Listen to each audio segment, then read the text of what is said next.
I need to get on the next bus. It's already late. Wait, hey, stop him. బాబు ఆ phone దొరకదు, మర్చిపో. Police station పోయి FIR ఇవ్వు. FIR అంటే ఏంటన్నా? ఎఫ్ఐఆర్ అంటే ఏదైనా నేరం జరిగినప్పుడు పోలీసులకు ఇచ్చే మొదటి అధికారిక సమాచారం.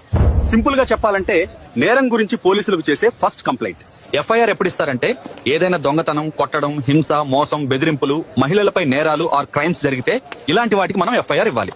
ఎఫ్ఐఆర్ ఎవరివ్వచ్చు అంటే బాధితుడైనా లేదా ప్రత్యక్ష సాక్షి అయినా లేదా నేరం గురించి తెలిసిన ఎవరైనా సరే. తప్పనిసరిగా బాధితుడే ఎఫ్ఐఆర్ ఇవ్వాలి అనే రూల్ లేదు. ఎఫ్ఐఆర్ ఇచ్చిన తర్వాత ఏమవుతుంది?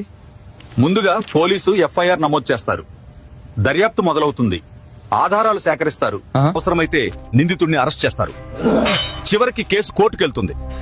ఇక్కడి నుండే అసలైన క్రిమినల్ కేసు ప్రారంభం అవుతుంది. పోలీసులు ఎఫ్ఐఆర్ తీసుకోకపోతే పిటిషన్ ప్రూఫ్ ని దగ్గర ఉంచండి, కోర్టుకెళ్ళండి, రిట్ పిటిషన్ వేయండి. ఎందుకంటే ఇక్కడ మీ మానవ హక్కుల ఉల్లంఘన అవుతుంది. ఎఫ్ఐఆర్ ఇవ్వడం ఉచితం, ఎఫ్ఐఆర్ కాపీ తీసుకోవడం మీ హక్కు. మీ హక్కులు మీకు తెలుసుండాలి. ఇలాంటి లా విషయాల కోసం ఫాలో చేయండి.